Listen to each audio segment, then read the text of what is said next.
Bienvenidos a Ciencia, un programa de divulgación científica lleno de datos curiosos que puedes usar para comentar en un recreo, durante un café o para cambiar de conversación cuando un vecino te pregunta sobre tu vida privada mientras subís en el ascensor. Así que toma nota. Hoy en Ciencia veremos datos curiosos sobre el clima en Ojo al Dato. ¿Cuáles han sido las temperaturas más baja y más alta registradas? El electrón perdido nos enseña qué es la electroquímica. ¿Cómo pudo Alessandro Giuseppe Antonio Anastasio Volta crear electricidad a partir de los cacharros que tenían en el siglo XVIII? En la ciencia de la energía, viajamos a una antigua central térmica, en Ponferrada, para aprender sobre el carbón.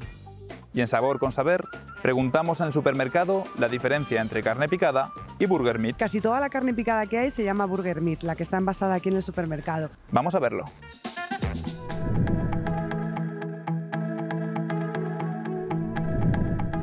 Ojo al dato. Las auroras boreales también emiten sonidos.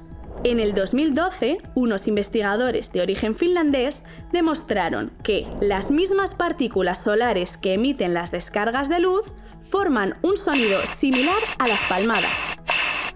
Si vas a ver auroras, es muy improbable que lo oigas, ya que este ruido solo es perceptible en condiciones muy específicas y especialmente a unos 70 metros sobre el nivel del suelo. Los científicos siguen investigando la causa de estos sonidos, pero por suerte han grabado cómo suenan las auroras boreales. Escucha.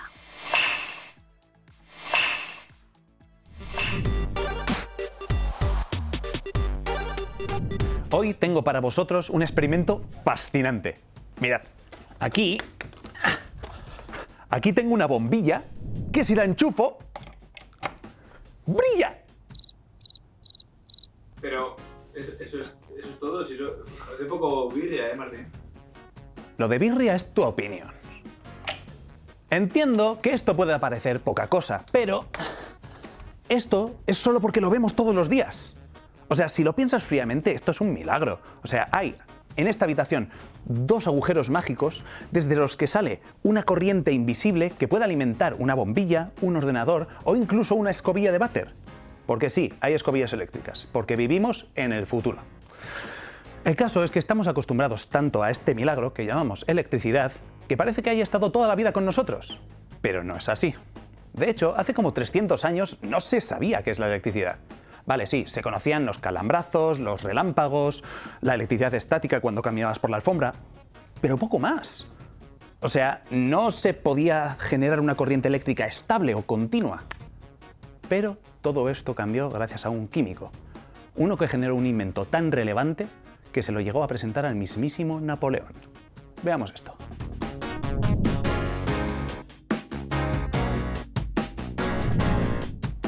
Este hombre fue el inventor de lo que se considera como la primera pila de la historia.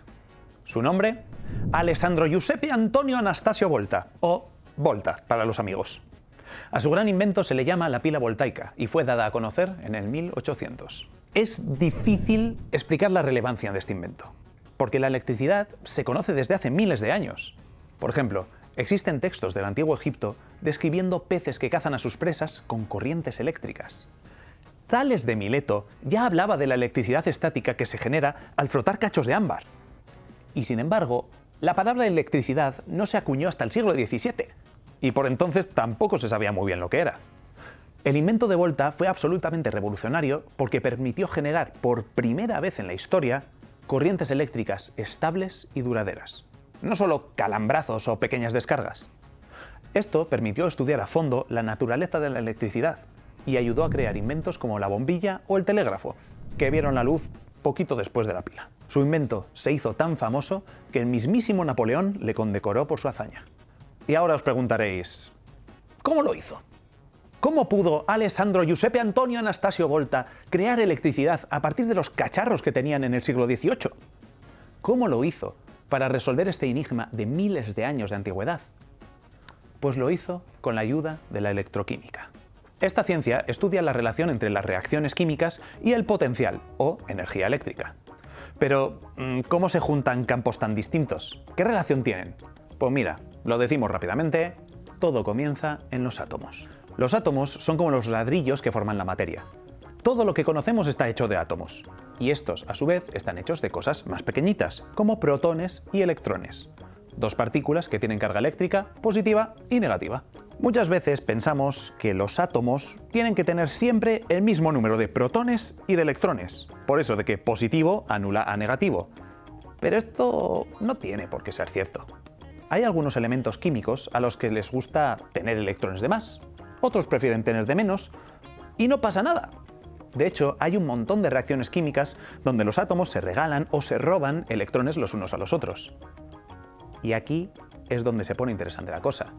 Porque ¿qué es, amigos, la electricidad? Más que un montón de electrones moviéndose de un sitio para otro. Esta es la idea importante.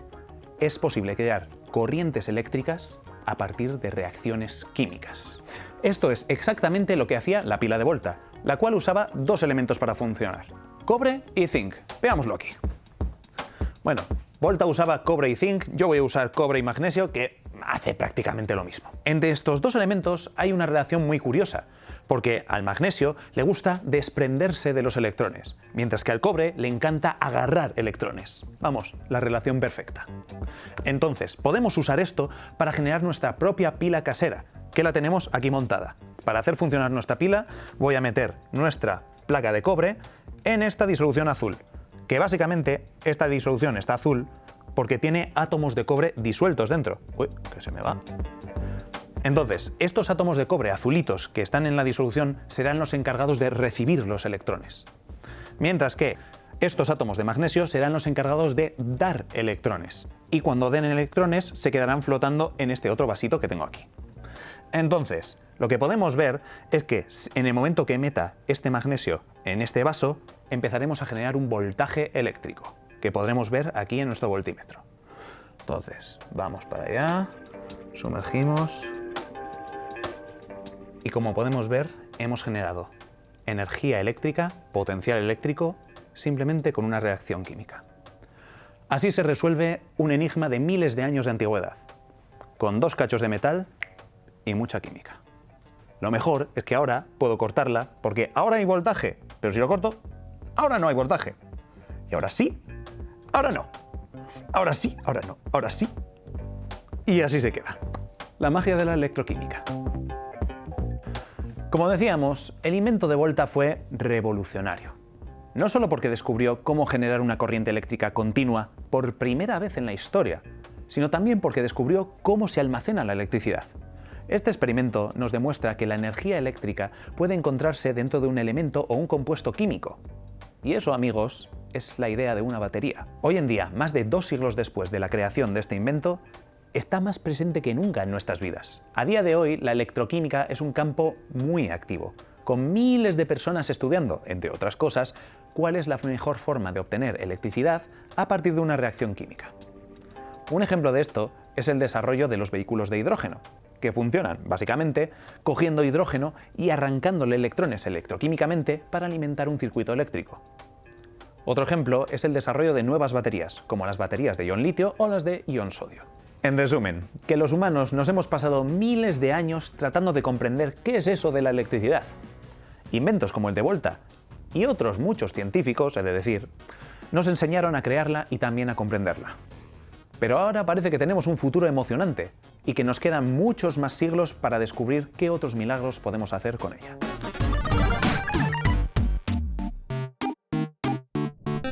¡Ojo al dato!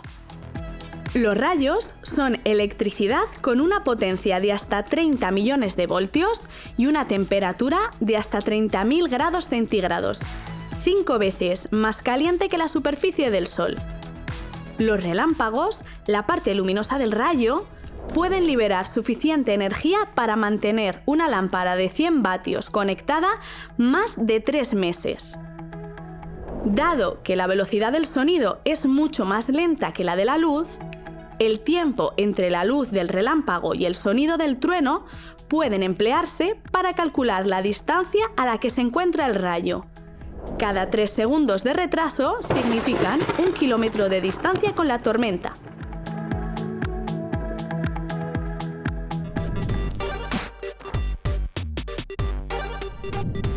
Para realizar un viaje por las fuentes de energía modernas, Debemos empezar por el carbón, que fue el motor de la revolución industrial, pero que empleamos actualmente todavía. Hoy vamos a visitar la Fábrica de la Luz, una antigua central térmica de carbón, donde vamos a ver el impacto que tuvo esta fuente de energía, qué retos presenta y cómo se convertía aquí el carbón en electricidad. Vamos a ver la ciencia del carbón.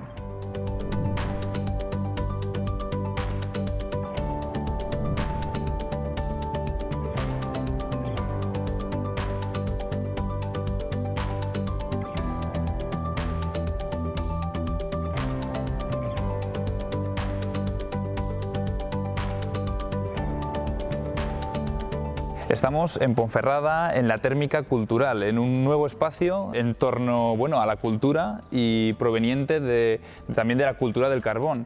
¿Nos puedes contar un poco qué habéis hecho aquí? Pues aquí estamos, ahora mismo de hecho, estamos en la antigua nave de calderas de la primera central de Endesa en España.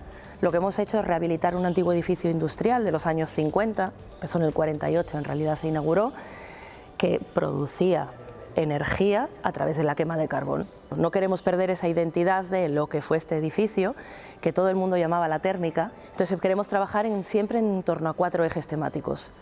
El carbón, que es lo que dio origen a precisamente a que podemos estar aquí ahora mismo, la energía, la transición, que es algo muy importante que queremos tener en cuenta, y el reto demográfico, porque se asocia a todas esas cierres de centrales térmicas que se están produciendo ahora mismo. Estamos en un espacio muy curioso porque tenemos un bosque que no parece muy del Bierzo hoy por hoy. ¿Este bosque qué representa? Este bosque, esto que tenemos aquí, que parecen palmeras, que no son palmeras, son helechos arborescentes, son el mismo tipo de helechos que dio la formación al carbón hace 300 millones de años. Porque hace 300 millones de años, cuando quedaron sepultados, fueron los que fueron dando lugar al carbón. Ese proceso, ¿cómo fue y a qué tipos de carbón dio lugar? Da lugar a varios tipos de carbón, que además varios tipos de carbón que todavía hoy en día los tenemos repartidos y que se han ido quemando a lo largo de estos 100 años que nos hemos dedicado al tema energético. Cuando estos hace 300 millones de años quedan sepultados, se van poniendo capas de tierra encima. Esas capas de tierra, con el calor geológico que proviene del centro de la Tierra, lo que va haciendo es que primero se forme la turba, siguen pasando millones de años, claro, hay más capas de tierra, más presión, más calor, entonces luego tenemos el lignito, que tú si lo ves, parece todavía un tronco casi, siguen pasando millones de años, y llega la hulla, que tenemos 2 tipos, grasa y seca. Entonces la hulla es un carbón que ya se quemaba en muchísimas centrales térmicas. Siguen pasando millones de años, todavía llega la antracita, que es el carbón más puro. ¿Qué significa más puro? Que tiene más porcentaje de carbono. Cuanto mayor porcentaje de carbono, más poder calorífico. O sea, cuesta más empezar a quemarlo, pero luego da mucho más calor que el resto de carbones. Entonces, claro, para una central térmica es el mejor carbón del mundo, porque si lo quemas te produce muchísima energía. Pero si siguiésemos en esa etapa geológica, y siguen pasando, claro, todas esas condiciones que os estoy diciendo, llegarías a obtener diamante, que es la pureza total de carbono. Sé que tenéis otro espacio, que es el Museo de la Energía, que de hecho lleva más tiempo todavía. Entonces, ¿qué te parece si nos vamos a ver un poco también el Museo de la Energía? Me parece muy bien. Vamos para allá. Vamos allá.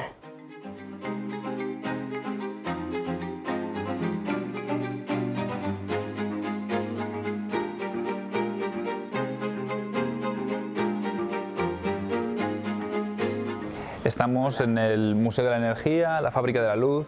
¿Nos puedes contar qué ha sido este espacio y cuándo nació y en qué se ha convertido? Este espacio es una central térmica en su origen de 1920 que pertenecía a una empresa que se llamaba MSP, Minero Siderúrgica de Ponferrada, una empresa muy importante para el Bierzo y la Ciana, que supuso una gran transformación de sociedad agraria y agrícola de la zona a sociedad industrial. Esto era una central térmica que se conserva, que está rehabilitada y estuvo funcionando hasta el año 71. A partir de entonces estuvo en desuso y desde el año 2011 es lo que es ahora la Fábrica de Luz, Museo de la Energía. ¿Cómo funciona este proceso en una central antigua como puede ser esta? Esto se ve en cualquier central, tanto en esta antigua como en las centrales modernas. El proceso es que el carbón se extrae de las minas, se transporta, aquí en este caso pues a través del ferrocarril, luego ya también con camiones, llega a las centrales térmicas, en las calderas, como donde estamos ahora mismo, en la nave de calderas, se quemaba ese carbón y junto con agua del río, de pantanos, pues se calienta ese agua, se genera el vapor de agua, ese vapor mueve las turbinas, es decir, vemos en una central térmica todo el proceso. Esto es una locomotora original, restaurada, de 1919, fabricada en Filadelfia, una Baldwin, y la empresa tenía, en este caso, 10 iguales. Veis que tiene PV y número 8.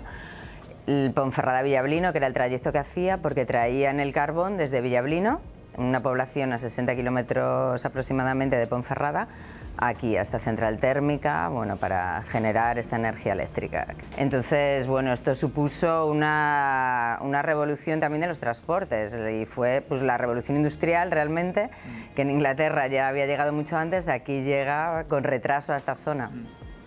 Aquí en este panel vemos que hay muchas mujeres que trabajaban también en la mina. Siempre asociamos mucho el trabajo de la mina a hombres, pero hubo muchas mujeres que trabajaron en la mina. Y su labor aquí era seleccionar el carbón.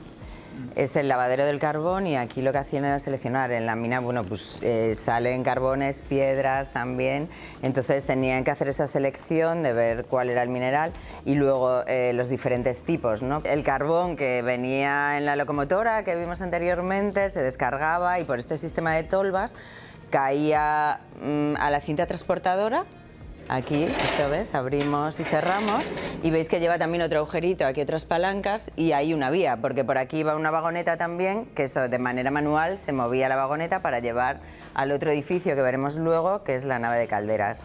Luego eso ya más mecanizado, ya iba con la cinta transportadora, que esto es pues como la cinta de un supermercado o de los aeropuertos, ¿no? Se va moviendo, lo que pasa que aquí se iba transportando el carbón.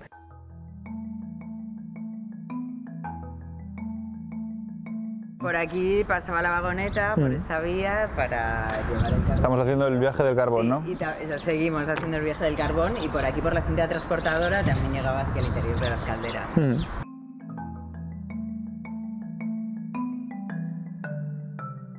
Y por aquí, por este serpentín de tubos, circula el agua y claro, va alcanzando temperatura. Ahí es donde se evapora. Claro, ahí llega, pues como aquí alcanza unos 100, 120 grados. Y luego sigue arriba, esos calderines de arriba, como esa especie de barriga, ahí es ya donde se consigue ya pues los 200, aumentar del todo 230 grados, que ya es un vapor más seco. Y luego se juega también con la presión para generar ese vapor seco, que es lo que va a mover la turbina y generar la energía eléctrica. ¿Vapor seco? ¿Qué quiere decir eso? Un vapor en el que ya no quede ni una molécula de agua, o sea que... ¿Pero entonces qué hay? Vapor, claro. ¿Pero es vapor de agua? Sí, vapor de agua, pero que ya el vapor tenga la densidad suficiente como para que no quede ninguna particulita de líquido, de agua, claro, de agua en líquido, claro.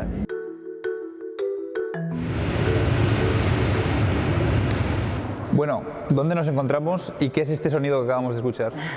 Pues aquí estamos en la nave de turbinas y un sonido similar a esto, pero mucho más todavía, era el que había aquí cuando esto estaba en funcionamiento. Estas son las turbinas, aquí ya donde se finaliza ese proceso de transformación energética que hemos visto en todo el recorrido, pues la energía térmica, el carbón quemando, la energía cinética que se produce aquí con el movimiento de la turbina. Calor que evapora agua, ¿no? Claro. Y ese vapor se pasa por estas turbinas y aquí es donde se produce, digamos, la electricidad. Claro, y aquí ya el vapor tiene la fuerza suficiente para mover la turbina y generar esa energía eléctrica. Muy chulo, pues entonces aquí terminaría el proceso de, ya tendríamos esa electricidad que se puede usar pues para el fin que haga falta, ¿verdad? Claro, eso es.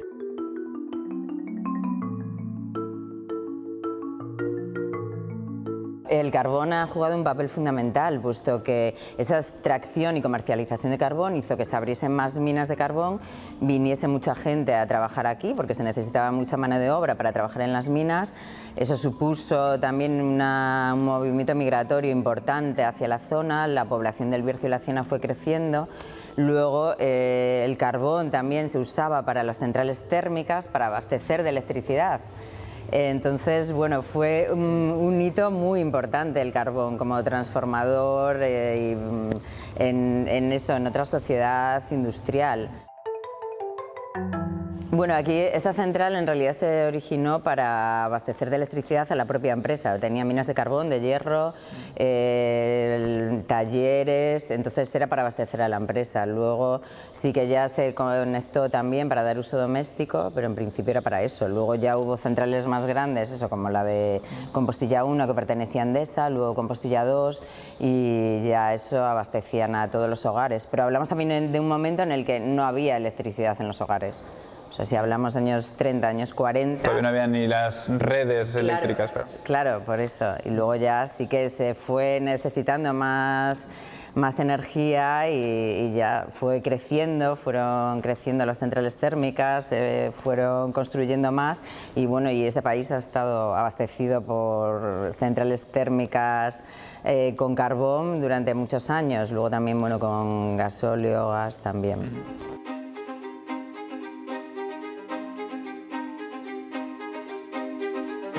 El carbón fue el gran artífice de la revolución industrial. El problema fundamental de las centrales de carbón era que la combustión de carbón es muy contaminante. Y ahí es donde empieza ya el problema de tenemos que cerrar las centrales de carbón, producen mucha suciedad ambiental, muchos problemas medioambientales, pues hay que sustituirlas por otro tipo de combustibles. El carbón fue durante el siglo XX sobrepasado por el petróleo, pero ha seguido utilizándose. El carbón se ha seguido utilizando de forma bastante masiva.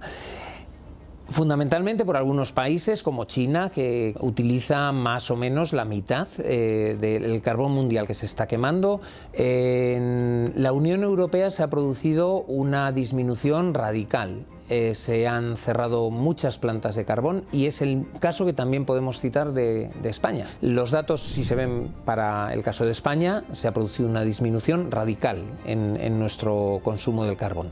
De los tres combustibles fósiles, petróleo, carbón, gas natural, es el más abundante y el que tenemos más reservas garantizadas de futuro.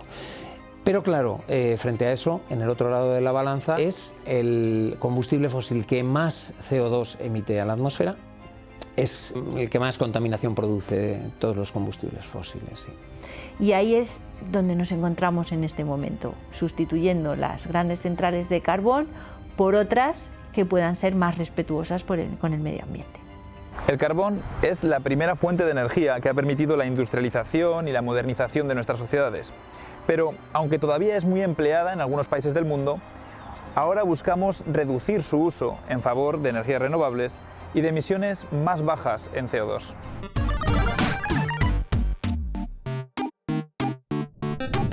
¡Ojo al dato! ¿Cuáles han sido las temperaturas más baja y más alta registradas? La temperatura más baja de la Tierra se ha encontrado, curiosamente, durante nuestros meses de verano, en julio y agosto, pero en el Polo Sur, en una alta cordillera de la Antártida. A través de satélites se han detectado menos 98 grados Celsius. Por el contrario, el lugar con el récord de temperatura más alta detectada en el planeta se encuentra en el sureste de Irán, en el desierto de Lut, con un récord en 2005 de 70 grados centígrados.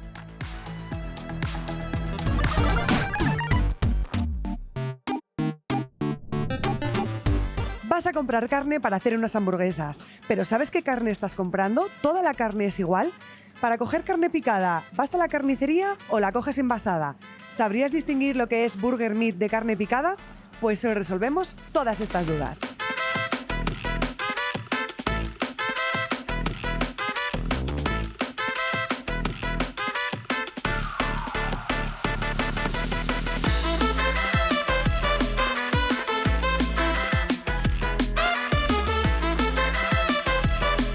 Cuando compras carne, ¿en qué te fijas? Carne picada, por ejemplo, ¿en qué te fijas en la carne picada?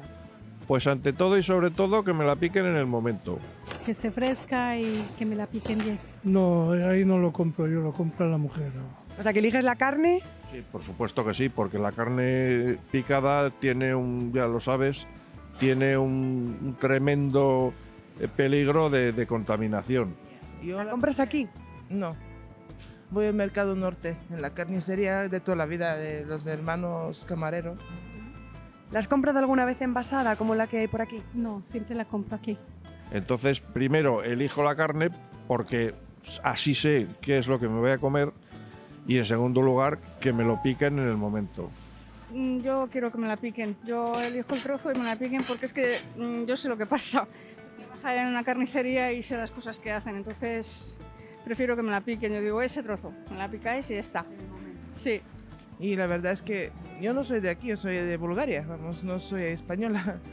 Y desde que estoy aquí en España siempre voy a ir a comprar. Y ellos, pues claro, ahí ven de preparar la carne delante tuyo.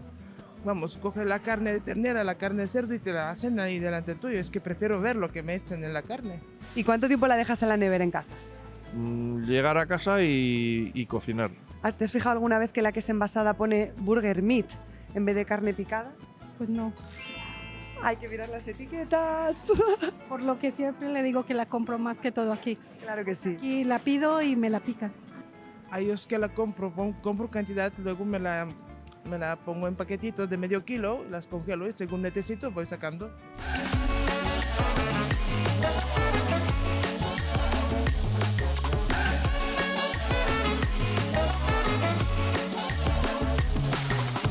Última pregunta, así no te lío mucho más. Si quieres comprar carne picada en un supermercado, ¿dónde la compras? La carnicería del barrio. No, suelo ir a una carnicería que lo hacen en el momento con piezas que las estás viendo en ese momento. Porque picada envasada con un papelito debajo no me suele gustar. Pues procura de carnicería si puede ir a la carnicería. Y si hay urgencia, pues envasada. Es que aquí en los supermercados hay una opción que se llama burger meat, que es carne picada, pero tiene más de cosas que no está bien. También dura un poco más, ¿eh? ¿En cuánto tiempo más? Sí. ¿Sabías que hay un tipo de carne picada aquí en los supermercados que están envasadas que se llama burger meat? ¿Lo habías visto alguna vez? ¿Lo pone en la etiqueta? ¿Carne picada que se llama? No, no lo he visto. Casi toda la carne picada que hay se llama burger meat, la que está envasada aquí en el supermercado. Es verdad que dura un poco más de tiempo que en la nevera que la carne picada normal, pero tiene algún ingrediente más que por supuesto no son tóxicos, pero no es carne picada como tal. Eso, las cosas como son. No, ¿prefieres la picada? Carne picada, exclusivamente elegir, picar y cocinar. Perfecto. No, eso es una norma sine qua non. No hay otra posibilidad. O sea que tú la carne, pescado y tal al barrio. Sí, el pescado no. ¿Pescado aquí? Sí. Sí, aquí o en otros supermercados realmente.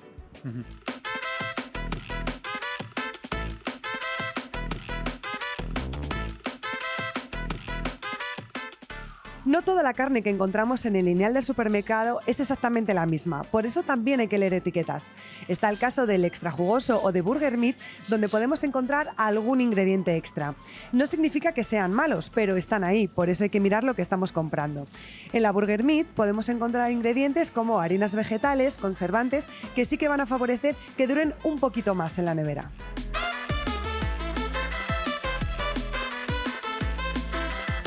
Dentro de la carne envasada podemos encontrar productos que tienen más ingredientes además de carne.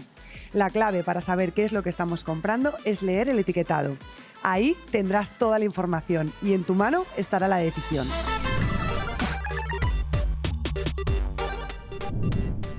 Hoy hemos descubierto que hasta las preciosas auroras boreales pueden emitir sonidos raros. Cómo no, la ciencia metiéndose con lo bonito otra vez. Por otro lado, hemos visto que las reacciones químicas pueden generar electricidad. Se podría decir que hemos aprendido una pila de cosas. En cuanto al carbón, hemos visto que es de la familia de los diamantes, pero una versión más relajada, sin presión. Y hemos aprendido también que es la burger meat, que quiere decir básicamente que tiene carne, aunque puede tener otras cosas. A diferencia de las burgers de ciertas franquicias que normalmente tienen otras cosas y pueden tener carne. Volveremos con más ciencia, pero hasta entonces no perdáis la curiosidad.